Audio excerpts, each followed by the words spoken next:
Dan di sini ada plot twist yang tak diduga. Tanpa diketahui oleh Brenda yang sedang marah-marah, Sydney yang berusaha menuju ke dapur dengan mengambil sebuah wajan dari dapur dan memukulkan ke kepala Brenda menggunakan wajan tersebut dengan amat keras. Brenda jelas terkaget dan ia langsung terjatuh. Pukulan itu membuat Brenda akhirnya pingsan. Namun tidak cukup di situ plot twist yang terjadi. Emosi Sydney ini pun semakin tak terbendung lagi. Sydney kembali beranjak ke dapur untuk mengambil sebuah alat benda tajam, yaitu pisau. Dan Sydney langsung menikam tubuh sang ibu dengan kejam hingga beberapa kali.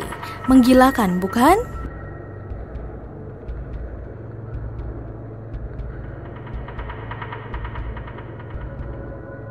Apa yang akan kalian lakukan jika semua kebohongan yang kalian simpan rapat-rapat selama ini mulai terbongkar satu persatu? Apa yang akan terjadi ketika tekanan, rasa takut, dan gangguan mental berpadu? Di mana hal tersebut bisa menciptakan badai sempurna yang berakhir dengan tragedi? Inilah kisah nyata seorang mahasiswi berusia 19 tahun, sebuah kisah yang mengguncang Ohio, Amerika Serikat. Dan inilah tragedi kelam yang dialami oleh seorang perempuan yang bernama Sydney Powell. Bagaimana kisah selengkapnya? Sebelum kita masuk ke ceritanya, jangan lupa untuk dibantu diklik subscribe dan nyalakan lonceng notifikasinya. Sekarang mari kita kupas di cerita hari ini.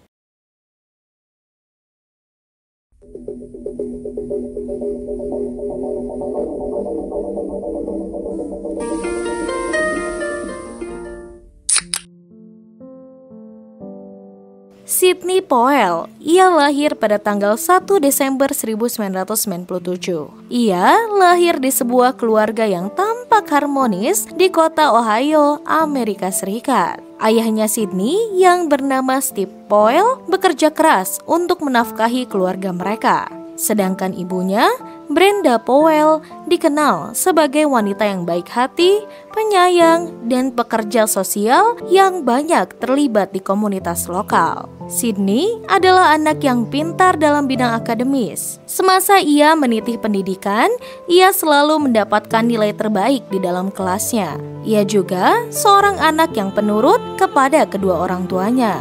Namun, kehidupan sosial Sydney sangat berbanding terbalik dengan kepintarannya. Pasalnya, Sydney adalah anak yang sangat introvert. Ia lebih banyak menghabiskan waktu di rumah sepulang dia dari sekolah. Bahkan, Sydney sendiri hanya memiliki satu teman saja dalam hidupnya, yaitu Lauren. Itulah nama teman Sydney satu-satunya yang dari sejak masa ia sekolah dasar, mereka sudah mengenal satu sama lain dan sudah lama berteman. Akhirnya, setelah Sydney berhasil menuntaskan pendidikan sekolah menengah atasnya, ia pun mendapat beasiswa di university yang bernama Mount Union of University, yang dekat dengan rumahnya juga. Kampus ini adalah kampus yang Sydney inginkan. Ia tidak perlu berjalan jauh atau bahkan harus berpisah dari kedua orang tuanya karena tempat dia berkuliah sekarang sangat dekat dari rumahnya. Orang tua Sydney pun jelas amat sangat setuju dengan hal ini. Mereka tahu bahwa Sydney adalah anak yang sangat senang menghabiskan waktu di rumahnya dan tak mau jauh dari orang tuanya. Bahkan Lauren juga sahabat Sydney satu-satunya berkuliah di kampus yang sama dengan Sydney. Namun dalam peraturan kampus ini,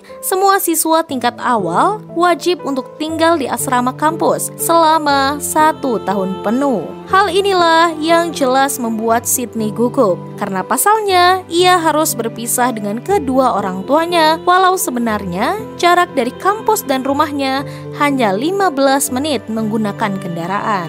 Namun, orang tua Sydney sendiri tetap meyakinkan Sydney bahwa semua akan berjalan baik-baik saja. Mereka pun juga mencoba meyakinkan Sydney agar dia juga bisa belajar untuk bersosialisasi baik di lingkungan kampusnya. Sydney yang jelas kita ingat sangat patuh kepada orang tuanya pun akhirnya menyetujui untuk tetap berkuliah di kampus tersebut. Kampus tersebut sangatlah modern, bahkan orang tua siswa dari kampus tersebut pun bisa mengecek semua kegiatan anak-anak mereka di lingkungan kampus dalam sebuah aplikasi. Bahkan juga seperti iuran bulanan kampus itu pun terdapat dalam aplikasi yang sama. Sebenarnya orang tua dan murid di kampus tersebut diberi sebuah akun yang sama untuk bisa mengakses aplikasi tersebut. Maka tak jarang orang tua Sydney sendiri pun membuka aplikasi tersebut untuk sekedar melihat tanggal pembayaran iuran bulanan kampus tersebut.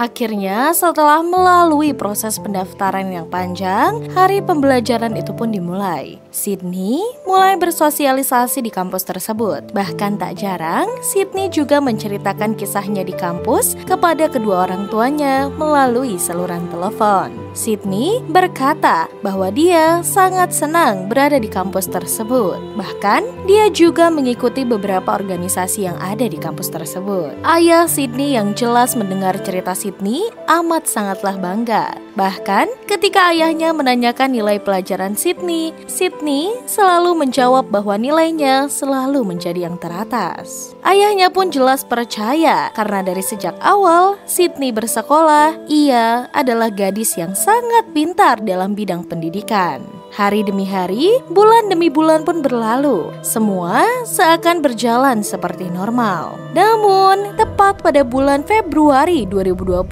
sang ayah mencoba membuka aplikasi yang diperuntukkan membayar iuran bulanan Sydney. Namun, akun yang mereka punya tidak dapat masuk ke dalam aplikasi tersebut. Sang ayah pun kebingungan. Steve yang merasa bingung saat itu pun langsung mencoba menelepon Sydney. Steve pun bertanya kepada sang anak, "Nak, kenapa ayah tidak bisa masuk ke dalam aplikasi kampusmu? Apakah kamu mengganti sandi dari akun kita?" Sydney pun menjawab, "Tidak ayah, ID dan sandi akun masih sama seperti dulu. Mungkin server di aplikasi tersebut sedang error. Ayah bisa mencoba lagi di beberapa jam kemudian," ujar Sydney. Steve pun menjawab dari sana, "Baik nak, akan aku coba di beberapa jam kemudian." Akhirnya setelah menunggu dan setelah beberapa jam berlalu, sang ayah pun mencobanya kembali. Namun hasilnya tetap tidak bisa. Tapi kali ini sang ayah langsung menghubungi pihak kampus tersebut, bukan bertanya pada Sydney. Ketika Steve berbicara dengan pihak kampus, Steve jelas amat terkejut mendengar bahwa setelah pemeriksaan pihak kampus, akun itu tidak bisa digunakan karena akun tersebut hanya bisa diakses oleh mahasiswa atau orang tua murid yang masih berkuliah di sana. Sedangkan akun Sydney dibekukan karena dia sudah tidak lagi berkuliah di sana. Kalian kaget bukan? Dan tercengang jelas? Anak senurut dan sebaik Sydney ternyata sudah dikeluarkan oleh pihak kampus tersebut. Steve seakan jelas tidak percaya. Bahkan pihak kampus juga memberitahu bahwa Sydney sudah tidak berkuliah di sana selama kurang lebih 3 bulan. Alasan kampus tersebut mengeluarkan Sydney adalah nilai Sydney yang semakin buruk setiap bulannya. Bahkan meski sudah diusir dari kampus, Sydney tetap saja datang ke kampus, bahkan menginap di dalam asrama kampus tersebut. Sangat amat mencengangkan sekali. Dan kalian ingat, Sydney masuk ke kampus tersebut karena beasiswa. Dan jika nilai Sydney jelek, jelas pihak kampus bisa mencabut beasiswa tersebut. Hal ini jelas membuat kampus jengkel dan melarang Sydney mendekati lingkungan kampus. Pihak kampus juga ternyata menemukan informasi bahwa beberapa hari ini Sydney sudah tinggal di dalam sebuah motel yang letaknya tidak jauh dari kampus. Info ini pun sangat amatlah valid. Sang ayah langsung bergegas menelpon sang ibu untuk memberitahu apa yang terjadi. Mereka berdua pun akhirnya setuju untuk bertemu di jam makan siang untuk membicarakan hal tersebut. Akhirnya, mereka pun bergegas pulang. Sang ayah berjalan dari kantornya dan sang ibu berjalan dari sebuah acara sosial yang sedang diadakan. Akhirnya, beberapa menit dan jam kemudian, sang ayah pun tiba dahulu di rumah pada siang hari. Dan ternyata di dalam rumah terdapat Sydney sedang bersantai di rumah di siang hari. Sydney pun jelas terkejut ketika melihat sang ayah tiba-tiba ada di rumah siang itu. Dan Steve yang sudah tahu apa yang terjadi berpura-pura seakan-akan tidak ada masalah apapun saat itu. Steve pun bertanya kepada Sydney, "Nak, mengapa tumben sekali kamu sudah berada di rumah? Apakah kamu tidak ada kelas ajaran hari ini?" Sydney pun menjawab dengan gugup, "Tidak ayah. Lalu kenapa ayah sudah pulang siang bolong seperti ini? Bukankah ayah juga seharusnya bekerja?" Sang ayah pun langsung menjawab, "Pekerjaanku sudah selesai. Dan bagaimana kuliahmu? Apakah semuanya baik-baik saja?" Sydney yang tidak bisa menyembunyikan kebohongan kepada sang orang tua akhirnya mengatakan sejujurnya kepada sang ayah. Sydney di situ langsung bercerita dan berkata, "Ayah, maafkan aku. Aku tak tahu apa yang terjadi kepadaku. Teman-temanku di kampus sangatlah mempunyai semangat untuk belajar, sedangkan aku tidak sama sekali. Kalian yang mendengarnya pasti bingung, bukan? Ya, begitupun aku." Karena Sydney juga menjawab, "Hingga akhirnya nilaiku sangat hancur, bahkan aku tidak fokus dalam pelajaranku." Sang ayah yang mendengar hal tersebut pun merasa kasihan kepada sang putri. Dan akhirnya sang ayah pun berkata, "It's okay anakku, aku mengerti apa yang kau rasakan. Mungkin yang lebih paham atas yang kamu rasakan adalah ibumu. Ayah menyarankan kalian berdua untuk berbincang tentang hal ini. Kita akan menemukan solusi atas masalah ini." Dan Sydney yang mendengar itu pun langsung menjawab, "Baik ayah, sekali lagi maafkan aku." Sang ayah yang amat mencintai sang anak menjawab dengan lirih, "Aku memaafkan kamu Sydney, anakku. Sekarang ayah akan meninggalkan kalian berdua untuk berbincang lebih dekat agar bisa mencari solusi untuk hal ini." Steve pun akhirnya meninggalkan Sydney sendiri di dalam rumah. Sang ibu pun yang masih dalam perjalanan tidak sempat bertemu dengan sang ayah. Setelah tiba, Brenda tidak langsung masuk ke dalam rumah. Brenda pun mencoba menelpon kembali ke pihak kampus untuk menanyakan detail masalah ini. Dan percakapan Brenda dengan pihak kampus pun dimulai. Setelah Brenda selesai, akhirnya Brenda pun sudah mendapat jawaban valid dalam masalah tersebut. Brenda langsung bergegas masuk ke dalam rumah dengan niat berbicara dengan Sydney. Namun tanpa Brenda sadar, Brenda yang tersulut emosi dan marah atas apa yang dilakukan Sydney membuat percakapan mereka berdua pun panas. Dan bahkan emosi Sydney pun tidak bisa terbendung. Dan di sini ada plot twist yang tak diduga. Tanpa diketahui oleh Brenda, Brenda yang sedang marah-marah, Sydney yang berusaha menuju ke dapur dengan mengambil sebuah wajan dari dapur dan memukulkan ke kepala Brenda menggunakan wajan tersebut dengan amat keras. Brenda jelas terkaget dan ia langsung terjatuh. Pukulan itu membuat Brenda akhirnya pingsan. Namun tidak cukup di situ plot twist yang terjadi. Emosi Sydney ini pun semakin tak terbendung lagi. Sydney kembali beranjak ke dapur untuk mengambil sebuah alat benda tajam, yaitu pisau. Dan Sydney langsung menikam tubuh sang ibu dengan kejam hingga beberapa kali. Menggilakan bukan? Brenda yang mendapat tikaman itu pun langsung bersimpah darah. Emosi Sydney yang tadi dia rasakan berubah menjadi rasa bersalah setelah melihat sang ibu yang ia sayangi harus tergeletak bersimpah darah dari tangannya. Sydney yang merasa panik dan mungkin kebingungan pun langsung menelpon ke pihak berwajib untuk datang ke rumahnya. Dan akhirnya pihak berwajib itu pun datang. Sydney yang ternyata jelas merasa takut, ia pun membuat karangan atau cerita palsu bahwasannya ia bercerita ada seorang penyusup yang masuk ke dalam rumahnya dan menghilangkan nyawa sang ibu. Sydney tidak mengakui apa yang sudah ia perbuat. dan pihak berwajib pun mendengar semua penjelasan Sydney. Namun di sini ada sebuah hal yang janggal. Ketika semua pemeriksaan dilakukan oleh pihak berwajib, tidak ada satupun bukti adanya penyusup dalam rumah tersebut. Investigasi pun terus dilakukan dengan mengumpulkan banyak bukti dan juga kesimpulan dari Sydney. Namun, tetap saja setelah menginvestigasi lama, memproses dan menyelidiki lebih dalam, semua bukti itu tetap mengarah kepada Sydney sendiri.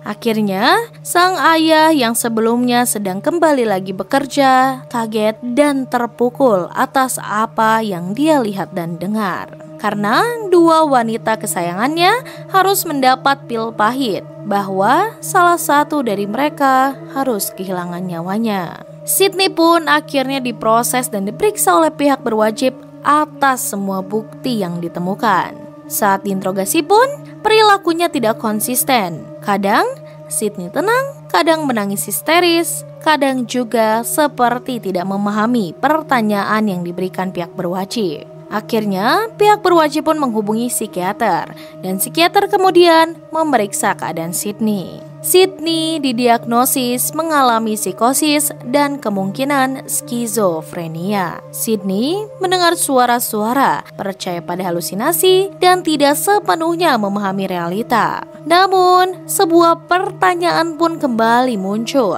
Apakah Sydney benar-benar gila atau dia sangat sadar atas apa yang sudah dia lakukan? Akhirnya, kasus ini pun terus berjalan. Selama pencarian bukti lainnya, Sydney tidak ditahan oleh pihak berwajib. Ia ditebus oleh sang ayah dengan uang jaminan karena sang ayah merasa tidak tega dan kasihan melihat sang putri jika berada di dalam jeruji besi. Dan dari kejadian ini, keluarga itu pun amat sangat berantakan. Bahkan, keluarga yang dulunya sangat amat harmonis di dalam rumah berubah menjadi sangat dingin.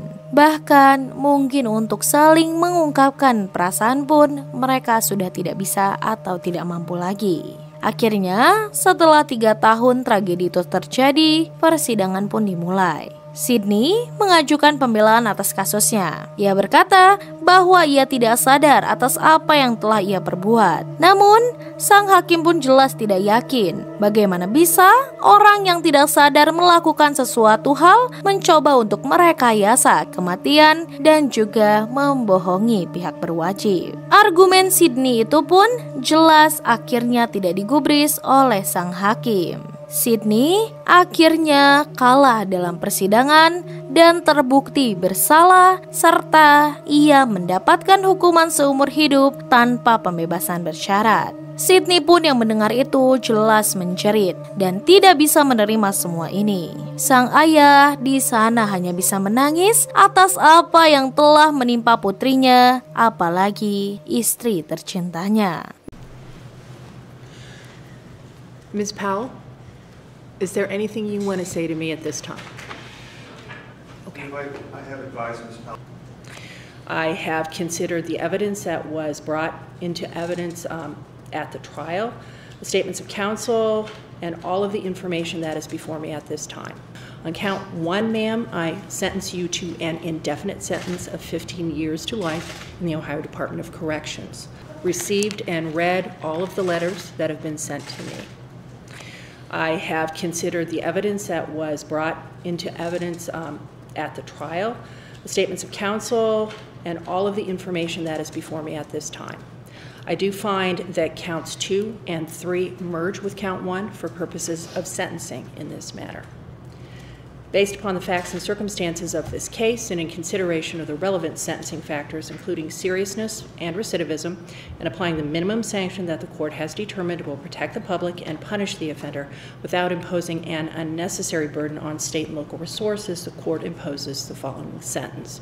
On count 1, ma'am, I sentence you to an indefinite sentence of 15 years to life in the Ohio Department of Corrections. On count 4 of the indictment, received and read all of the letters that have been sent to me. I have considered the evidence that was brought into evidence at the trial, the statements of counsel, and all of the information that is before me at this time. Namun, tetap saja bagaimana lagi, hukum harus tetap ditegakkan. Sidney Powell kini menjalani hari-harinya di balik jeruji besi. Sidney, seorang mahasiswa yang dulu punya masa depan cerah, kini dikenang karena tragedi yang tak terbayangkan, yaitu seorang anak yang dengan tega menghilangkan nyawa ibunya sendiri. Kasus ini jelas meninggalkan banyak luka yang mendalam, apalagi untuk keluarga Powell, terutama sang ayah tercinta. Sang ayah yang harus juga kehilangan istrinya sekaligus menyaksikan putrinya di penjara seumur hidup. Pertanyaan terbesar yang masih menggantung pun belum terpecahkan. Pertanyaan yang di awal disebutkan, apakah Sidney melakukannya karena benar-benar gila atau karena rasa takut dan kebohongan yang menumpuk hingga ia tega menghabisi nyawa sang ibu?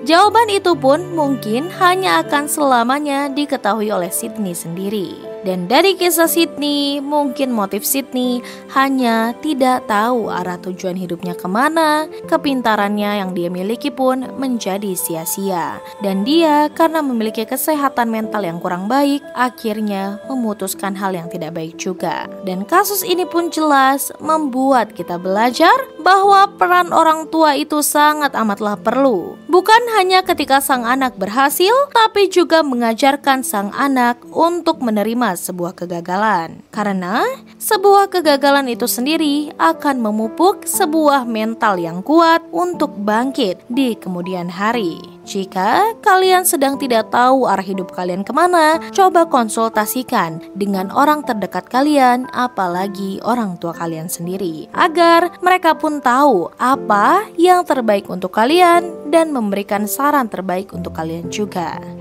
Jadi, bagaimana menurut kalian kasus ini? Tulis di kolom komentar. Dan bagi kalian yang menyukai kasus-kasus kriminal misteri dari seluruh dunia, jangan lupa untuk diklik like, subscribe, share, dan nyalakan lonceng notifikasinya. Tetap aman, waspada, dan terinformasi. Tunggu next kasus mendebarkan dan mencengangkan lainnya hanya di Weekly Crime Stories.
Terima kasih.